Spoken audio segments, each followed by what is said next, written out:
Hello guys, good morning. Yan, papakita ko lang product ng Nelson LED para sa Yamaha NMAX V3 or Turbo.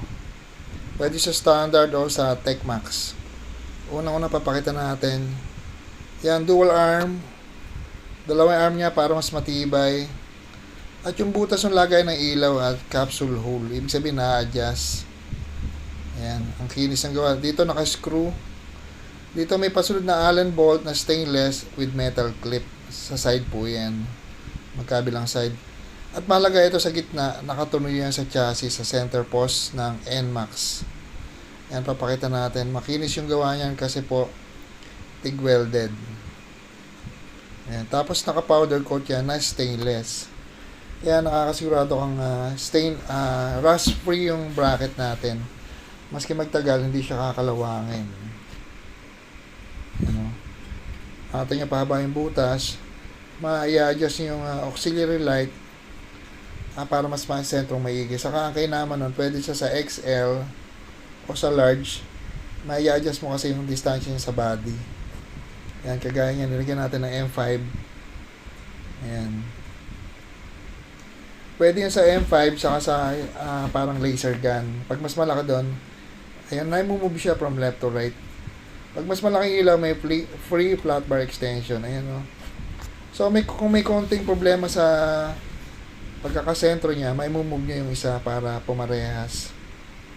So, kung maliit yung ilaw, ipasok nyo. Pag malaki, i-move nyo palabas para kumasya sa mas mukhang magbagay sa motor. Ano? Napakatibay yan kasi stainless, powder coated, TIG welded. Yan, pwede natin i-move. Yung gantong bracket, maski matanggal yung powder coat niya, hindi siya kakalawangin kasi stainless pa din.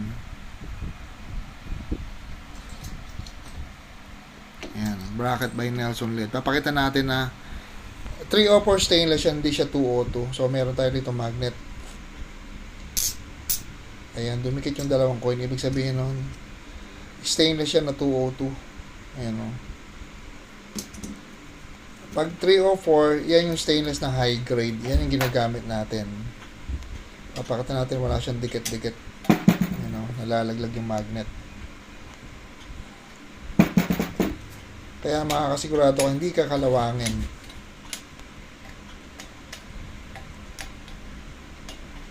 Mas matibay itong bracket na to kumpara sa mga black iron na bracket na naka-powder coat. Kasi ito talaga 304 stainless, high grade stainless. Yan, walang dumidikit. Ibig sabihin talaga 304 stainless gamit namin. Pakita natin ulit kung gaano kakinis yung pagkaka-welding. Ito, kinakabit sa center post, sa gitna. Ayan natin yung powder coat, sandy black. Dito yung stock screw.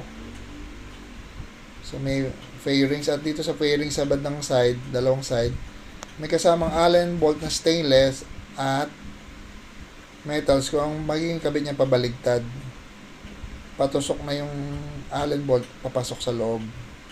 Ilalagay niyo na yung metal clip. So yan, available yan sa atin. Pwedeng COD sa Shopee store natin. Lalagay natin yung link. Yan, pakita natin yung welding niya.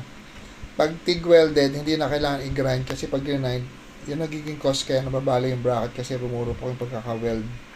Ano makita nyo, nagpe-penetrate talaga yung pagkaka-weld yan kasi nga TIG welded na ginamitan ng pillar rod. Dito ito, M5 na Senlo. Tapos busina nito, Bosch Europa naka-selector.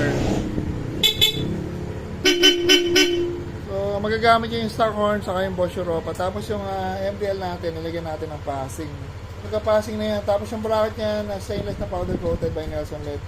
Gawa natin yan. Yung Europa niya, naka-horn bracket din. Ang bracket yung Europa, ito nakakabit dito. Ayan din, nakakabit dyan. Pupunta sa baba dito. Ito yung isang horn. Yung pangalawa dito yung bracket. Baba dito. Tapos nakatuloy niya pa doon yan sa may loob. Hindi kita doon sa may loob. So meron siya nakatutok doon sa center post. Tapos ito. Kaya siya matibay. Dito dalawa yung nakatuloy sa motor, dito tatlo. Solid na ilaw, solid na busina. Kaya pwede na hindi mag-upgrade pag itong kinabit nyo. Tapos maganda pa rito, no, cutting or price ng electrical tape. Yung bracket, stainless na powder coated pa. Yan, pang tarlac. Ito yung forma ng bracket natin pag naka-install na sa NMAX V3. Simple lang, hindi ka kita yung bracket. Ito lang makikita nyo, dalawang kaprasong arm sa gilid. Pag naka-side naman, pogi din. Sakto'y taas, sakto'y baba, hindi nakamalapad.